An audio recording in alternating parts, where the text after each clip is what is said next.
Yeah, I like to drink my Diet Coke because it helps me save on calories. All right, we're looking at question 2. And it asks, which one of the following most accurately expresses the conclusions of the dietitian's arguments? Okay, so we're dealing with a main conclusion question. We think about conclusion questions, right, in answer choices in baskets, okay?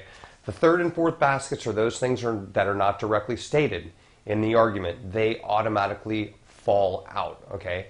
Baskets 1 and 2 are the main conclusion is basket 1. Premises are basket 2. The war that we wage is fought between baskets 1 and baskets 2, okay?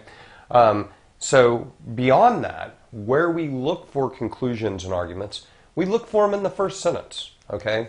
And we also notice that they can occur in the middle, and they're usually indicated by a however or but, okay? And what's happening there is we have kind of a principle set up, okay? We have a counter-argument set up, and then premises to the counter-argument below that. And that counter-argument, when it's set up with the however or whatever, that is the conclusion. And that's exactly what this argument does, and I'm going to we'll go through the answer choices and explain it a little bit more clearly.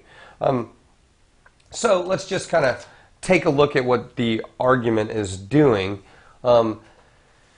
If I'll fully admit, I'm going to come clean here. Nobody's probably going to see this. I am the dude that you will see at McDonald's or Wendy's, the morbidly obese man that's just ordering, like I'll order, 14 Big Macs, 3 super duper large fries with extra salt on them, and then I'll throw in the old Diet Coke here to save. I've got to save on some caloric intake. Yes, absolutely. But the problem is this argument. It's like, damn, is this what's happening? So there's this notion of excitement about this fake fat products that they taste fatty. They taste like they taste like Coke. They taste like Coke. But they don't have the harmful side effects. They don't have all that caloric intake. And then the argument goes on to say, but if the fatties out there expect this to help them lose weight, they're likely to be disappointed. Okay. We throw this. This is an indicator right here. This should let you know that this is what the conclusion is. And then what we have is just like if you eat the fake fatty food, then you're willing to, you're going to replace it. I.e. me, where I save 300 calories with my, 2-liter of Coke, but I'm ordering another 17,000 calories worth of cheeseburgers. That's exactly what we all do. Okay, so let's take a look at the answer choices and see what we can come up with. If you're thinking about this as the main conclusion, hopefully nothing in the last sentence you're thinking about because it never really happens. But if you're thinking about this, ask yourself: is there a real excitement about fake fat products? Is that the conclusion of this? Not really. The conclusion is like, look, don't be suckered in, man. If it seems like it's too good to be true, it really is. So, I think the only way to lose weight, unfortunately, is like to diet and exercise. I don't know why we have such a difficult time wrapping our head around that.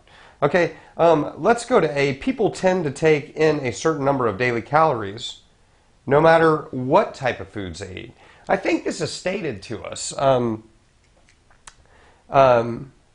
and maybe it's not, but it's when you say tend to take in a certain number of calories, fine. That's just saying we're consuming calories, right? Regardless of what we do here, we're just consuming it. But it's just a premise. Okay, it's not really doing anything to build to the conclusion. It's supporting the conclusion. The conclusion is the disappointment. Okay, let's look at B. Most consumers who think that foods with fake fat are more nutritious than fatty foods are destined to be disappointed. Well, it's got disappointed in it, so automatically I'm thinking B is the correct answer. Let's go to C. Fake fat products are likely to contribute to obesity more than do other foods. Well, this is absolutely in basket 4. It's a could be true. We're not told this at all. We've gotten rid of it. It's out just like A fell out, okay? D, fake fat in foods is probably not going to help consumers meet weight loss goals. Okay, I'm going to think about that one too. I'm between B and D right now. E, fake fat in foods is indistinguishable from genuine fat by most consumers on the basis of taste alone. Again, I don't know if that's directly stated. I think this is in basket 4. I can immediately get rid of it. So I'm between B and D.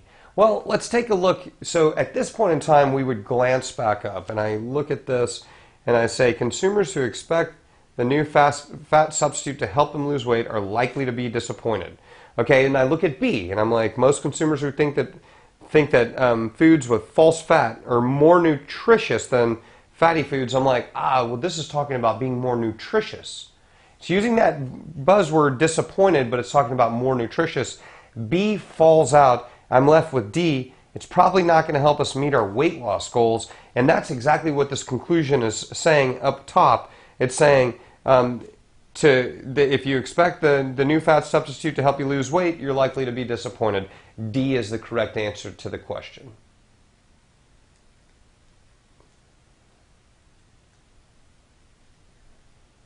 We're spending more time together than